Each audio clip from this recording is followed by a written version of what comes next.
Allez, c'est parti pour une petite randonnée de 14 km quand même. Hein. Je vais vite me dépêcher parce que il est 18 h. Fin de journée, début de randonnée. Beaucoup de touristes en cette période, puisque nous sommes le 17 avril 2019 bien sûr. Et les parkings étaient complets, mais plein de monde, plein de monde. Donc les gens commencent à rentrer là, ils commencent à rentrer vers leur voiture. Ils sont sur le chemin du retour, et puis moi, je suis sur le chemin de l'aller, donc normalement, je ne devrais pas rencontrer grand monde. Donc aujourd'hui, je vous propose une randonnée digne des randonnées du vertige, donc pour amateurs de sensations fortes. Je vais prendre le sentier de Marcel Estruche pour rejoindre ensuite le sommet du Pilon et redescendre par une chapelle. Donc je vous montre tout ça en images, et attention, c'est très très vertigineux. C'est parti. Alors, quand vous arrivez à l'hostellerie des Baumes, garez-vous sur un des nombreux parkings à votre disposition. Donc la randonnée commence sur un large chemin pour se rétrécir de plus en plus, comme sur ce chemin-là où je suis actuellement. Voilà. Et donc on va commencer à grimper et chercher la bifurcation pour aller sur la Vire. Allez, c'est parti.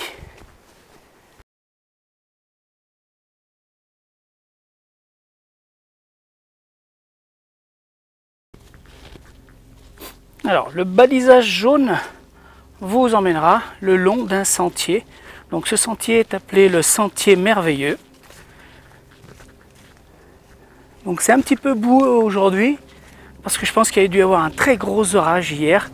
Donc attention à les chaussures avec lesquelles vous venez ici. Et prévoyez aussi, si vous venez l'été, d'un spray anti-tique. Parce qu'ils adorent ça, les tiques. Et on en est envahi en ce moment.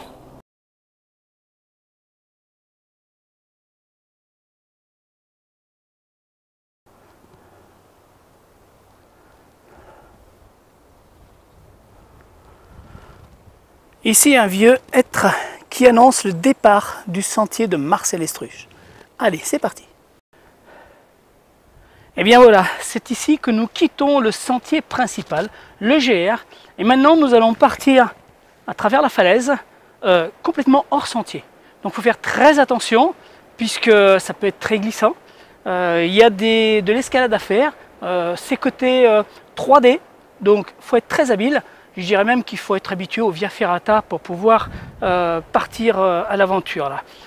Donc il faut suivre le chemin. Normalement, il est fléché par des petits pointillés qui seront visibles ou pas. Donc il va falloir chercher un petit peu au niveau du tracé. Alors bien sûr, il y a un panneau qui vous indique que cet itinéraire est dangereux. Il comprend plusieurs passages au-dessus du vide nécessitant du matériel d'escalade adapté à une vigilance constante. Si vous vous engagez, vous devez être en possession de matériel d'encordement et d'assurance et en maîtriser l'utilisation.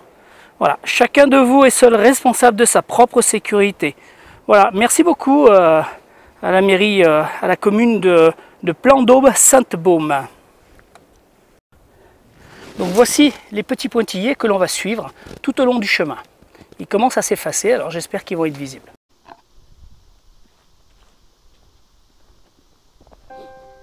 Alors le chemin se rétrécit beaucoup. On est vraiment au flanc de la falaise.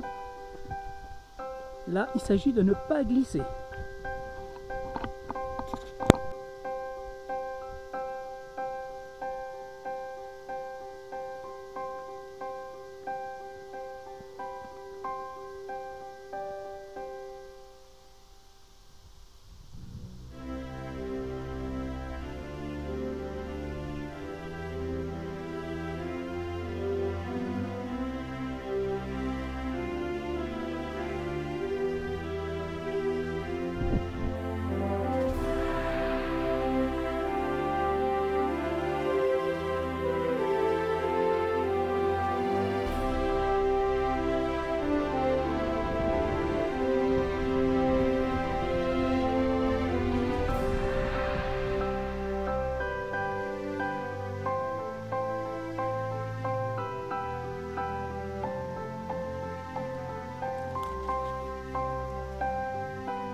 Bien voilà, terminé le chemin. Ah, par ici, nous allons aller au sommet. Et je vais vite me dépêcher parce que la nuit commence à tomber. Donc là, il ne s'agit plus de traîner maintenant. Alors voici le sentier des randonneurs. Il y a énormément de marches, beaucoup de dénivelé. Ça me fatigue encore plus.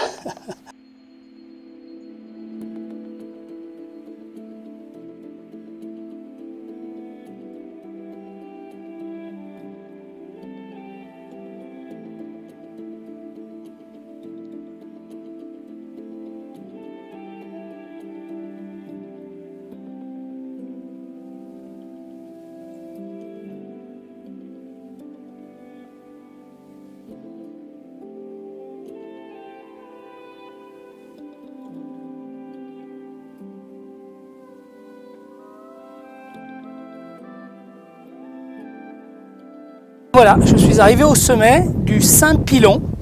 Donc d'ici, on a une vue fantastique à 360 degrés. Et juste derrière, là-bas, il y a la mer. Donc l'avantage d'être sur un sommet et en plus de voir la mer. Allez, je vous le montre, on va se retourner.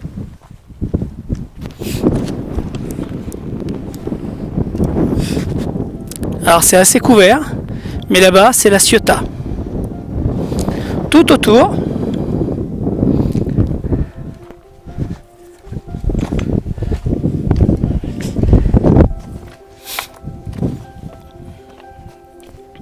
et derrière cette chapelle, eh bien nous avons, voilà, l'hostellerie qui se trouve là juste en bas. Donc eh ben, ma voiture étant en bas, et dans une demi-heure il va faire nuit. Donc j'espère que je mettrai moins d'une demi-heure. J'ai juste un sentier à trouver qui risque d'être un peu difficile à trouver. Il se trouve là-bas au bout. Donc j'espère juste que je ne vais pas me planter parce que je me vois mal revenir en arrière sur le trajet que je viens de faire. Allez, c'est parti.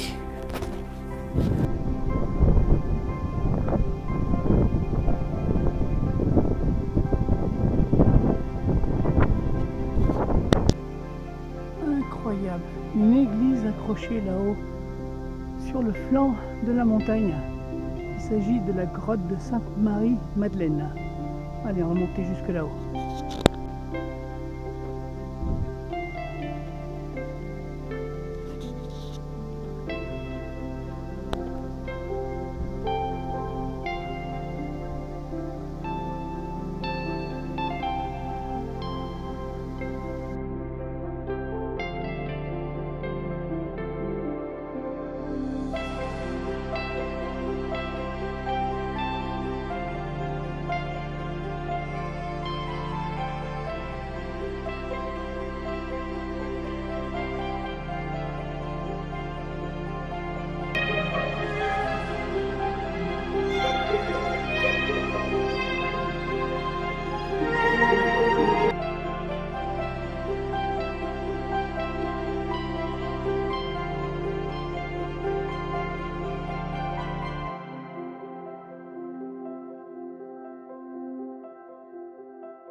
Randonnée est terminée. Alors juste pour faire un petit point sur cette randonnée, donc très vertigineuse, ne venez pas avec de vieilles chaussures. Il faut que ce soit des semelles anti-dérapante, parce que je peux vous garantir qu'il y a des endroits où si j'avais pas mes nouvelles chaussures, je pense que j'aurais bien glissé.